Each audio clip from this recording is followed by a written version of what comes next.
सुबह उठने के कितने सारे फ़ायदे हैं ये सभी को पता है और सुबह उठने से कितना सारा टाइम बच जाता है और सुबह उठने से कितने सारे काम जल्दी हो जाते हैं और बहुत ज़्यादा हम फ्री रहते हैं। ये हर एक हाउसवाइफ को पता है, फिर भी कभी कहीं ना कहीं कभी कभार ऐसा हो जाता है कि हम खुद ही लेट कर देते हैं। तो hello everyone, welcome back to my channel Shri शिवाय नमस्तुभ्यम। मैं हूँ आपके साथ रीनू और मेरी सुबह हो जाती है लगभग 5:30-6 के बीच में। तो आज मैं पौने 6 बजे उठ गई थी। उठने के बाद थोड़ा सा गर्म पानी वगैरह पीने के बाद थोड़ा सा वहाँ पे घूम लेती हूँ और ऐसे ही पैदल 10-12 राउंड लगा लेती हूँ। उसके बाद जो मेरे घर के काम होते हैं वो करती हूँ। तो मैंने उसके बाद झाड़ू पोछा और कपड़े धुले। कपड़े वगैरह धुलने के बाद मैं नहा ली थी क्योंकि आज था एकादशी का फास्ट। तो एकादशी के फास्ट में ऐसा होता है ना कि मॉर्निंग में वैसे तो मैं डेली ही उठ जाती हूँ, बट ऐसा रहता ना कि थोड़ा सा जिस दिन मेरा व्रत रहता है उस दिन थोड़ा सा एक चिंता रहती है कि ये रहता ना कि आज मुझे और भी जल्दी अपने काम करने, जिससे मैं जल्दी से फ्री हो जाऊँ और भगवान जी की पूजा कर सकूँ। तो मैंने सारे काम ख़त्म कर लिए थे। तो ऐसा होता है ना कि जब कभी हम जल्दी उठ जाते हैं और जल्दी जल्दी अपने कामों को कर लेते हैं तो बहुत सारा टाइम बच जाता है।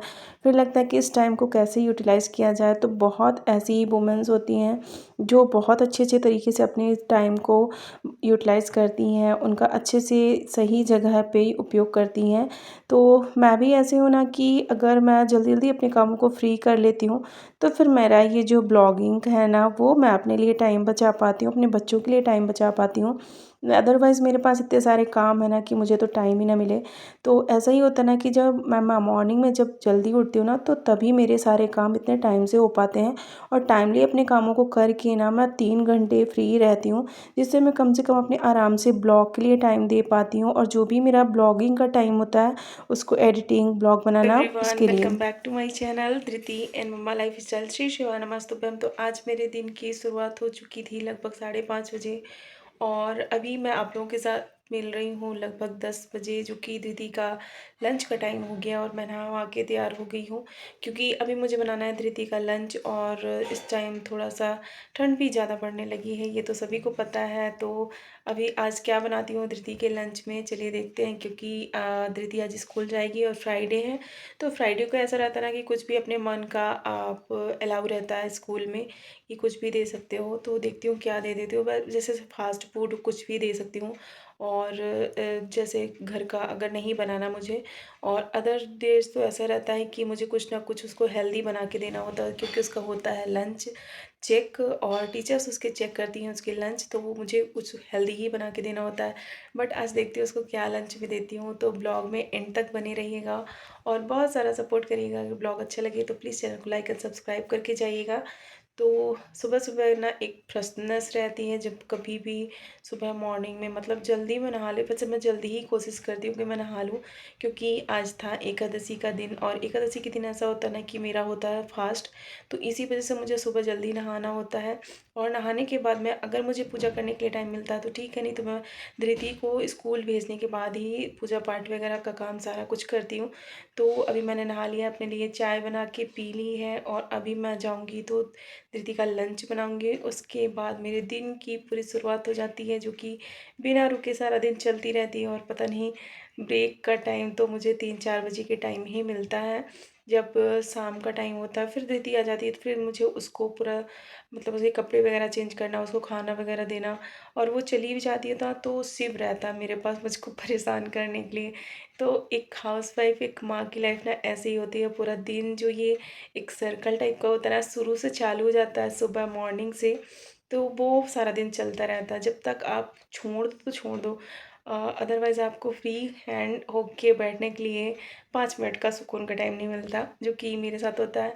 अक्सर मैं देखा करती थी कि मम्मी लोग कितना बिजी रहती थी और जब हम माँ बन गए हैं तो मुझे भी ऐसा एहसास होने लगा कि ऐसी ही होती है एक माँ की लाइफ, एक बहू की लाइफ, एक पति की लाइफ। तो चलिए ब्लॉग को शुरू करते हैं और फुल वॉच करिएगा, तब तक आगे चलते हैं। Bye bye.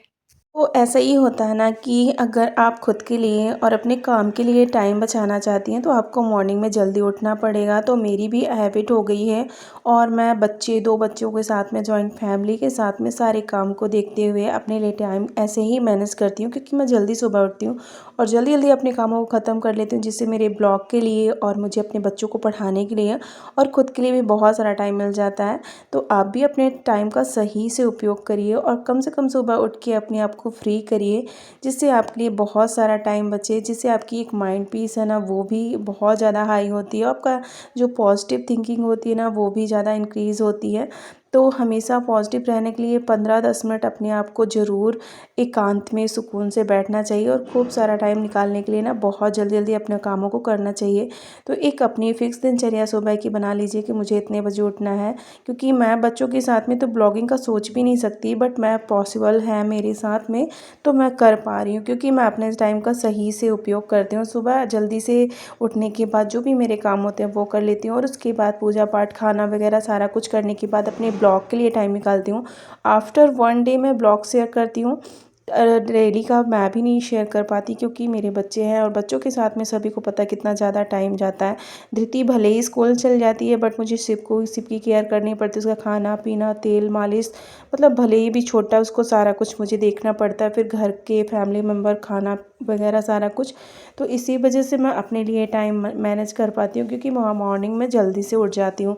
तो अगर मॉर्निंग में आपको भी अपने काम सही समय पे करने हैं और अपनी एक फिक्स दिनचर्या बनानी है जिसमें आपके लिए बहुत सारा टाइम बचे इन छोटे दिनों में, क्योंकि विंटर का मौसम ऐसा होता है ना कि बहुत ज़्यादा छोटे दिन होने लगते हैं और छोटे दिनों में ना टाइम मैनेज करना बहुत ज़्यादा इम्पॉसिबल हो जाता है, कि ऊपर से हाउस वाइफ विथ किड्स, अगर बच्चे हैं आपके साथ में तो आप सोच भी नहीं सकती कि टाइम कैसे निकलता है। और आधा घंटा 1 घंटा तो बच्चों को खाने नहलाने के लिए आप दिन में 24 घंटे में छोड़ दो, 2 घंटे आपके बच्चे लेते हैं, फिर भी आप सारे कामों को अगर जोड़ो तो आप अपने लिए बहुत ज़्यादा टाइम मैनेज कर सकती हैं, बहुत ज़्यादा टाइम बचा सकती हैं। और एक फ्री माइंड रहने के लिए ना आपको बिज़ी रहना बहुत ज़्यादा ज़रूरी है। आप फालतू की जो गॉसिप होती है, फालतू की जो पंचायतें होती हैं ना, उनसे दूर रहती हैं, जिससे आपकी जो एक ये रहता है ना कि एक सुकून भरी ज़िंदगी चाहिए तो अपने आप को बिज़ी रखिए। मेरा ये मानना है। मैं कुछ भी हो ना हो मेरे ब्लॉग में, अगर किसी को अच्छा लगे या ना लगे, मुझे अच्छा लगता है ये चीज़ें करनी तो मैं करती हूँ। ठीक है, कभी भी सक्सेस हुई तो ठीक है, नहीं हुई तो ठीक है, मुझे इस चीज़ में बहुत ज़्यादा खुशी मिलने लगी है और एक मेरी फ़िक्स दिनचर्या भी हो गई है कि नहीं, मुझे ये चीज़ें करनी है, अपने लिए टाइम निकालना है। तो आप किसी की भी परवाह बिना किए आपको जो करना है वो चालू कर सकती हैं और अपनी लाइफ को बिज़ी कर सकती हैं और अपने टाइम को मैनेज कर सकती हैं। तो मैंने शिव को भी खाना वगैरह खिला दिया था और ये मेरा दोपहर का, आफ्टरनून का ब्लॉग है। मतलब मैं दोपहर में थोड़ा-सा बाल-वाल धुलने के बाद इतना जल्दी-जल्दी टाइम नहीं मिलता खुद के लिए, तो मैं 15 मिनट की धूप ज़रूर लेती हूँ बच्चों के साथ में और शिव को भी तैयार वगैरह, मालिश वगैरह कर देती हूँ धूप में। उसके बाद मैं 10-15 मिनट धूप में बैठती हूँ और बच्चे को भी अच्छा लगता है, वो वहीं पे वो खेल भी लेता है। तो ऐसे सभी अपना टाइम मैनेज करिए और ख़ुद के लिए टाइम निकालिए। तो मिलते हैं नेक्स्ट ब्लॉग में। अगर मेरी वीडियोस आपको पसंद आती हो, मेरे ब्लॉग आपको अच्छे लगते हो, तो प्लीज़ चैनल को लाइक करिएगा एंड सब्सक्राइब करिएगा, क्योंकि अगर एक लाइक से, एक सब्सक्राइब से मेरी आप बहुत ज़्यादा हेल्प कर